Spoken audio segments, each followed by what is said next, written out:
एक बार राजा अकबर के प्रदेश में चोरी हुई। इस चोरी में एक चोर ने एक व्यापारी के घर से बहुत ही कीमती सामान चुरा लिया था। उस व्यापारी को इस बात पर तो पूरा विश्वास था कि चोर उसी के 10 नौकरों में से कोई एक था, पर वह यह नहीं जानता था कि वह कौन है। यह जानने के लिए कि चोर कौन है, वह व्यापारी बीरबल के पास गया और उसने बीरबल से मदद मांगी। बीरबल ने भी इस बात पर हाँ कर दिया और अपने सिपाहियों से कहा कि सभी 10 नौकरों को जेल में डाल दिया जाए।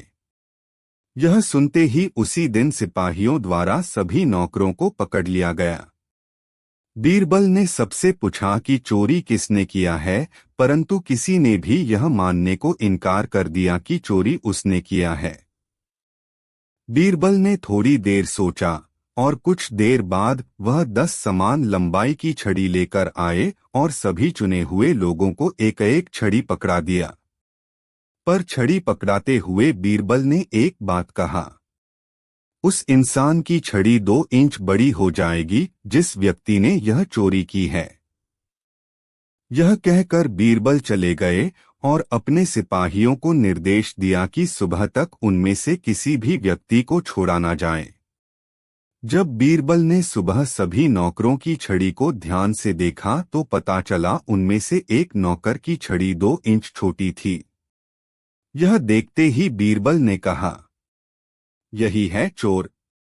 बाद में यह देखकर उस व्यापारी ने बीरबल से प्रश्न किया कि कैसे उन्हें पता चला कि चोर वही है।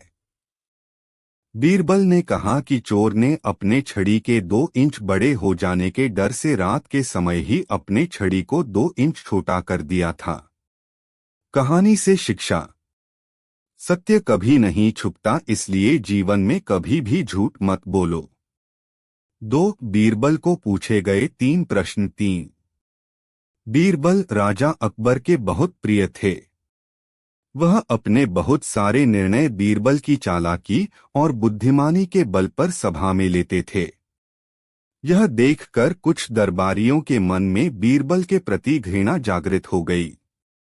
उन दरबारियों ने मिलकर बीरबल को बादशाह अकबर के सामने नीचा दिखने के लिए एक योजना बनाया।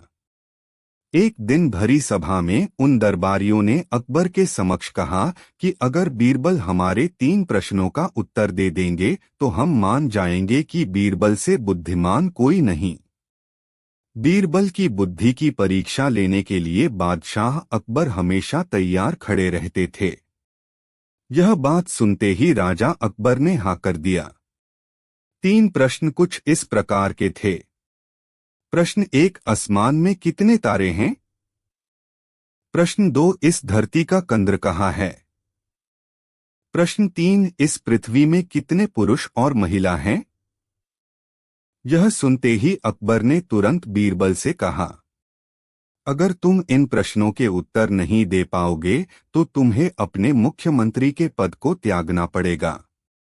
पहले प्रश्न के उत्तर के लिए बीरबल एक घने बालों वाले भेड़ को घर ले आए और कहने लगे कि जितने बाल इस भेड़ के शरीर में हैं, उतने ही तारे आसमान में हैं।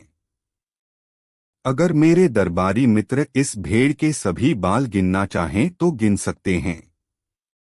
दूसरे प्रश्न के उत्तर के लिए बीरबल जमीन पर कुछ रेखाएं खींचने लगे और कुछ देर बाद उन्होंने एक लोहे की छड़ी को गाड़ दिया और कहा, यह है धरती का केंद्र बिंदु। अगर मेरे दरबारी दोस्त मापना चाहते हैं तो स्वयं माप सकते हैं। तीसरे सवाल के उत्तर में बीरबल बोले, वैसे तो यह बताना बहुत ही मुश्किल है कि इस दुनिया में पुरुष कितने हैं और महिलाएं कितनी हैं, क्योंकि इस दुनिया में कुछ ऐसे लोग भी हैं जिनको उस गणना में नहीं जोड़ा जा सकता, जैसे कि हमारे यह दरबारी मित्र। अगर इस प्रकार के लोगों को हम मार डालें तो हमें गणना करने में भी आसानी होगी। यह सुनते ही सभी दरबारियों ने सर नीचे कर लिया। तभी राजा अकबर ने हंसते हुए कहा, बीरबल, तुमसे चालक और बुद्धिमान कोई नहीं।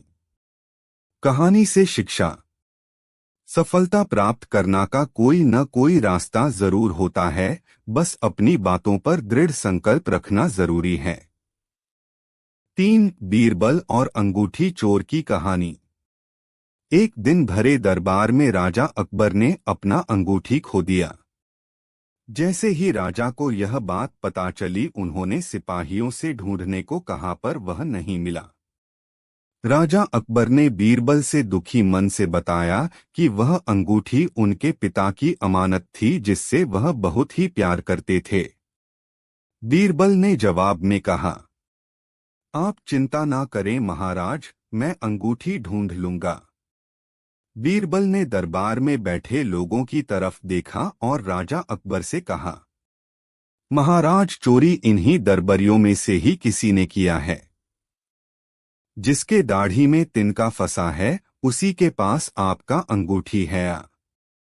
जिस दरबारी के पास महाराज का अंगूठी था, वह चौंक गया और अचानक से घबराहट के मारे अपनी दाढ़ी को ध्यान से देखने लगा। बीरबल ने उसकी हरकत को देख लिया और उसी वक्त सैनिकों को आदेश दिया और कहा, इस आदमी की जांच किया जाए। बीरबल सही था, अंगूठी उसी के पास थी। उसको पकड़ लिया गया और कारागार में कैद कर लिया गया। राजा अकबर बहुत खुश हुए।